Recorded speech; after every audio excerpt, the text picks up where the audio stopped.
और आप देखिए वैसे तो जो हर साल छठ का पर्व करते हैं, वो लोग क्या करते हैं, इस पूजा के लिए अलग से बर्तन खरीद लेते हैं, उसमें और कोई खाना नहीं बनाते हैं।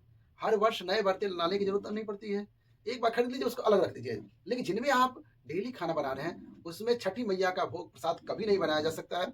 इसके लिए अलग से चूल्हा का प्रयोग किया जाता है। या तो मिट्टी का चूल्हा बनाइए, या तो आप अलग से अपना स्पेशल चूल्हा रख लीजिए, जो छठ माता के लिए ही रहेगा। जब छठ पर्व खत्म हो जाए उसको रख देते हैं, अगले साल फिर वही निकलेगा।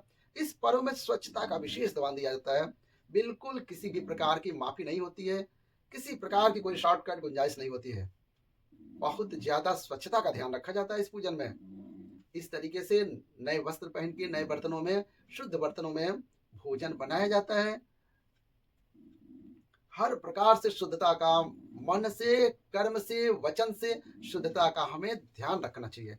उम्मीद करते हैं वीडियो ज्ञानवर्धक आपको लगा। वीडियो अगर अच्छी लगी हो तो इसे लाइक करें, कमेंट बॉक्स में जय छठी मैया जरूर लिखेंगे। वीडियो अच्छी लगे तो चैनल को सब्सक्राइब जरूर करेंगे। और हाँ, आपको हम कुछ लिस्ट बताने वाले थे, लिस्ट आप जरूर लिख लें। आप लिस्ट लिखें, कागज कलम ले लें, लिस्ट लिखें। चलिए, तो आपको हम आज बता रहे हैं कि क्या क्या चीजों की जरूरत पड़ेगी। छठ पर्व सबसे शुद्ध पर्व है, सात्विक पर्व है। इसमें आप किसी प्रकार का शॉर्टकट नहीं चलता है। शॉर्टकट करने की कोशिश भी मत कीजिएगा, क्योंकि ये एक जागृत पर्व है। ये हमारे यहाँ अगर आप छोटी सी भी गलती स्वीकार नहीं होती है, इसको हल्के में मत लीजिएगा। इसलिए आज हम आपको बताएंगे कि छठ पर्व में आपको क्या क्या सामग्री की जरूरत पड़ेगी। इस पूजन में किस किस सामग्री की आवश्यकता होती है, आइए जान लेते हैं। तो देखिए, इसमें दौरा भरा जाता है, डाला भरा जाता है। उसके लिए हमें बांस की बनी हुई डलिया होनी चाहिए। जितना बड़ा आप डाला भरना चाहते हैं, उतना बड़ी आप बांस की डलिया ले सकते हैं। और इसको भरा जाता है, अच्छी प्रकार से घाट पर ले जाया जाता है। साथ में अर्घ देने के लिए सुपली की आवश्यकता होती है, जो कि बांस की होती है। और आप इसको पीतल का भी ले सकते हैं। अगर बांस का लेते हैं तो हर साल नया लेना होता है, तो आप पीतल का भी ले सकते हैं। इसमें आप 2 सुपली जोड़ा में अर्घ दे सकते हैं।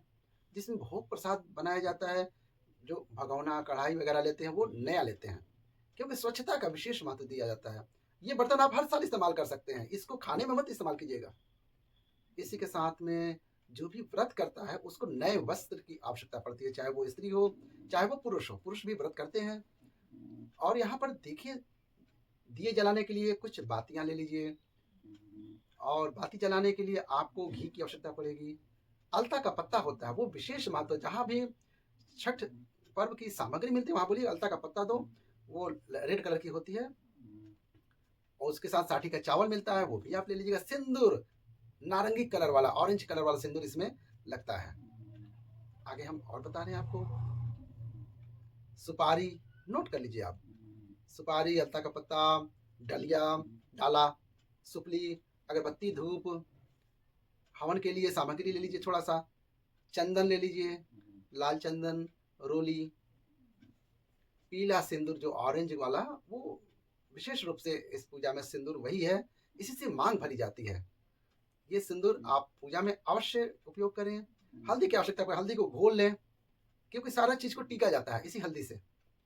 सूप को सजाया जाता है, जो आपका कलावे की आवश्यकता पड़ती है। साथ में अलता, महावर, महावर जो पैर में लगाएगी व्रती महिलाएं, महावर आपको आवश्यकता पड़ेगी। और इसी के साथ में चावल की आवश्यकता पड़ेगी। चावल के लड्डू बनाए जाते हैं पूजा में, तो आप साठी का चावल ले लीजिएगा। साठी का चावल, लाल चावल का उपयोग किया, तो आप बोलिएगा मार्केट में साठी का चावल दे दो। जहाँ पे छठ पर्व की सामग्री मिलेगी वहां पे साठी का चावल दे देगा। लाल चावल में हो सकता है वो कंफ्यूज हो जाए, लेकिन साठी चावल बोले आप। और चंदन की लकड़ी आती है, इससे हवन किया जाता है। थोड़ा सा आप ले लीजिए। जब पूरा पूजा संपूर्ण हो जाता है, अर्घ दे लेते हैं सुबह का, तो हम थोड़ा छोटा सा हवन भी करते हैं घाट पर। कपूर हमें चाहिए आरती करने के लिए माता की। हवन करने के लिए भी आपको कपूर चाहिए, माचिस चाहिए। इसी के साथ में ही गंगा जल ले लीजिए, गंगा जल की आवश्यकता होती है। तो आपको ये पूजन आप घर पे भी कर सकते हैं, और बगल में घाट नहीं है, अगर घाट पे नहीं जा पा रहे हैं तो घर पे भी आप कर सकते हैं। आम के पत्ते चाहिए, आम के पत्ते पूजन में जरूर लगता है। और आपको इसी एक नारियल आता है पूरा जल वाला, पूरा नारियल साबुत, जिसमें खोइया चढ़ा हुआ होता है, वो विशेष महत्व होता है, इसमें आप जरूर लेंगे। एक बड़ा मीठा मीठा नींबू आता है, गागल, बड़ा मीठा नींबू बोलेंगे, बड़ा होता है, ये इस पूजा में रखा जाता है इसको। और अनानास का फल, फल में आप हर फल ले सकते हैं, अनानास का फल। और आपको ऋतु फल में एक हल्दी और अदरक जो पत्तेदार होती हैं, वो आपको लेना ही लेना है। कच्ची अदरक जिसमें पत्तेदार होती है, हल्दी पत्तेदार होती है, मूली आपको लेनी है, मूली भी पत्तेदार वाली चाहिए, ये पूजा में अवश्य प्रयोग करें। कद्दू का भी प्रयोग करते हैं सब्जी में, पत्ते सहित जो मूली है, मूली आपको लेनी होगी। कुछ चीजें हमें मूली और आपका आंवला फल भी ले सकते हैं, आंवला फल पूजन में लगता है। जल फल, सिंघाड़ा और शकरकंद जिसको कोन बोलते हैं, ये।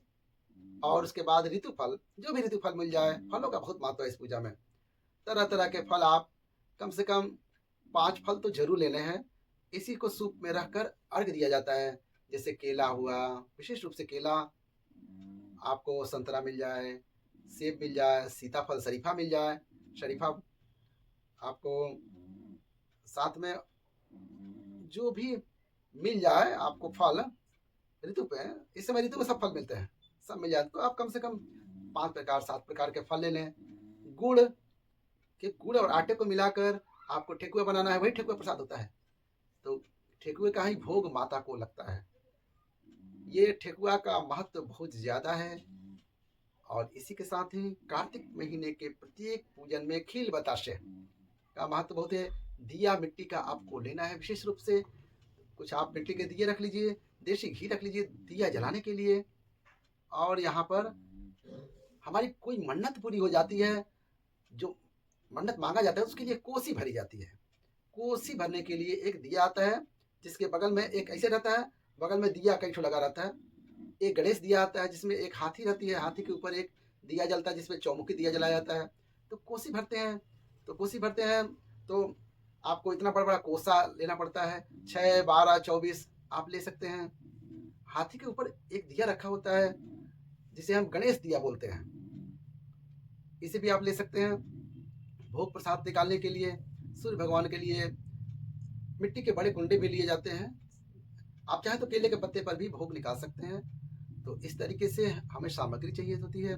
इसके अलावा बहुत सारी सामग्री होती है, हम आपको उसका लिस्ट अभी बताएंगे आपको, जिसको आप लिख लीजिएगा जरूर।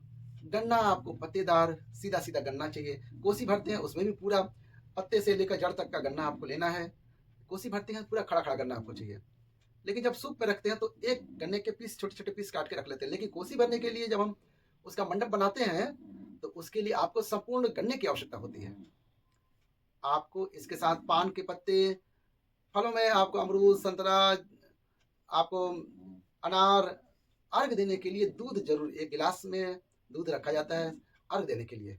और आप देखिए वैसे तो जो हर साल छठ का पर्व करते हैं वो लोग क्या करते हैं, इस पूजा के लिए अलग से बर्तन खरीद लेते हैं, उसमें और कोई खाना नहीं बनाते हैं। हर वर्ष नए बर्तन लाने की जरूरत नहीं पड़ती है, एक बार खरीद लीजिए उसको अलग रख दीजिए। लेकिन जिनमें आप डेली खाना बना रहे हैं उसमें छठी मैया का भोग प्रसाद कभी नहीं बनाया जा सकता है। इसके लिए अलग से चूल्हा का प्रयोग किया जाता है। या तो मिट्टी का चूल्हा बनाइए, या तो आप अलग से अपना स्पेशल चूल्हा रख लीजिए जो छठ माता के लिए ही रहेगा। जब छठ पर्व खत्म हो जाए उसको रख देते हैं, अगले साल फिर वही निकलेगा। इस पर्व में स्वच्छता का विशेष ध्यान दिया जाता है, बिल्कुल किसी भी प्रकार की माफी नहीं होती है, किसी प्रकार की कोई शॉर्टकट गुंजाइश नहीं होती है। बहुत ज्यादा स्वच्छता का ध्यान रखा जाता है इस पूजन में। इस तरीके से नए वस्त्र पहन के नए बर्तनों में, शुद्ध बर्तनों में भोजन बनाया जाता है। हर प्रकार से शुद्धता का, मन से, कर्म से, वचन से शुद्धता का हमें ध्यान रखना चाहिए। उम्मीद करते हैं वीडियो ज्ञानवर्धक आपको लगा। वीडियो अगर अच्छी लगी हो तो इसे लाइक करें, कमेंट बॉक्स में जय छठी मैया जरूर लिखेंगे। वीडियो अच्छी लगे तो चैनल को सब्सक्राइब जरूर करेंगे। और हाँ, आपको हम कुछ लिस्ट बताने वाले थे, लिस्ट आप जरूर लिख लें। आप लिस्ट लिखें, कागज कलम ले लें, लिस्ट लिखें। चीनी, गुड़, हल्दी पुड़िया पाउच वाला, सरसों तेल, रिफाइंड घी, देसी घी, रुई, माचिस, चना, चना जरूर लगता है इसमें, चना, मूली, चावल, अलता का पत्ता हम आपको बताए हैं, गन्ना, शरीफा जिसको सीताफल भी बोलते हैं, और आपका फल में सेब, संतरा, अनार, केला, नारियल, पूरा खोइया चढ़ा हुआ, केला हो गया, नारियल हो गया, कोसा, कोसा बड़ा-बड़ा जो दिया जाता है वो कोसा ले लीजिए, सिंघाड़ा, पानी का वाला फल में सिंघाड़ा, मूँगफली, कच्चा केला ज़रूर लीजिएगा, साठी का चावल और आटा शुद्ध, क्योंकि आटा से ही आपको ठेकुआ बनाना है। आटा में गुड़ मिलाकर ठेकुआ बनाएँगे और तेल में छानेंगे। चूल्हा आपको स्पेशल अलग से लेना, अगर नया व्रती है तो चूल्हा आपको अलग से एक लेना पड़ेगा, या मिट्टी का चूल्हा बना लीजिए। भाई हर घरों में आजकल तो सबके घरों में फर्श बने हुए हैं, तो आप एक चूल्हा इसके लिए स्पेशल रख लीजिए छठ माता के लिए, क्योंकि आप जो रोज़ खाना बना वो चूल्हा में नहीं बनेगा। सिलेंडर भी जो इस्तेमाल करें उसको भी धो लेंगे। और देखिए हवन सामग्री छोटा-सा सुथनी, पान का पत्ता, सुपारी, अदरक पत्ता वाला, हल्दी पत्ता वाला, गाजर पत्ता वाला, ये तीनों चीज़ पत्ते वाले मिलेंगे आपको इस कार्तिक महीने में मिलते हैं। आप ले सकते हैं। लड्डू ले लीजिए माता के लिए, सिंदूर ऑरेंज वाला बताया है ना, सिंदूर, रोली, मौली, शहद, शहद का विशेष महत्व, शहद, बताशा और पान का पत्ता, माता को बहुत पसंद है। कुमकुम, सुथनी, लौंग, इलायची सभी पूजा में पड़ता है। कपूर, अगरबत्ती, माचिस, पचमेवा, लाल चंदन, माला, नींबू, नींबू छोटा वाला भी नींबू ले सकते हैं। छोटा वाला क्या है, बड़ा वाला सुपली में जब अर्घ देते समय बड़ा भारी हो जाता है, क्योंकि नारियल भी भारी होता है, ये भी भारी है, तो आप बड़ा वाला मिल जाए तो बड़ा वाला लीजिए, छोटा वाला भी ले सकते हैं। छोटा वाला नींबू जो है वो ले सकते हैं। और बाती, रुई की बत्ती, इतना सामान ले सकते हैं। हो सकता है कुछ छोटा भी हो, तो बाकी आपके घर में जो बुजुर्ग महिलाएं हैं, आपकी माँ हैं, आपकी सासू माँ हैं, जो करती होंगी उनसे आप पूछ लीजिए, इस लिस्ट से मिलान कर लीजिए, हो सकता है कुछ छूटा होगा हमसे। हम बताशा, बाकी सब सामान हम बता ही दिए हैं। आप इनको लेकर आप छठ माता का व्रत करें और माता आपकी सभी मनोकामनाएं पूर्ण करें। इसी के साथ वीडियो का समाप्त करते हैं।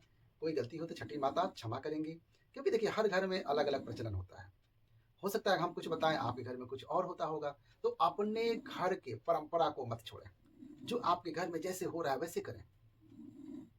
नया आपको करने के लिए बहुत सोचना पड़ता है। छठी मैया का जो त्योहार है ना, व्रत है, ये बहुत ही जागृत व्रत है। इसमें आप किसी भी प्रकार का अपने मन से करने से पहले अपने घर में बूढ़े बुजुर्ग से पूछिए कि हमारे यहाँ कैसे होता है। आप तो नई नई अपने घर में गई हैं बहुएं, उनको नहीं पता है ना। या तो अपनी अब पहला जो छठी माता का व्रत उठाते हैं, तो माँ कैसे उठाती हैं लड़कियाँ। होता क्या है कि माँ जो कर रही है, माँ सिखाएगी इसको ना, तो माँ से सीख के आएंगे, उसके बाद से जहाँ मन तहाँ करती हैं। माता आप लोगों पे आशीर्वाद बनाए रखे। इसी के साथ वीडियो का समापन करते हैं। जय छठ मैया, छठ माता आपकी सभी मनोकामना पूर्ण करें। वीडियो अच्छी लगे तो प्यार से लाइक करके चैनल को सब्सक्राइब कर लीजिएगा। जय छठ मैया, हर हर महादेव।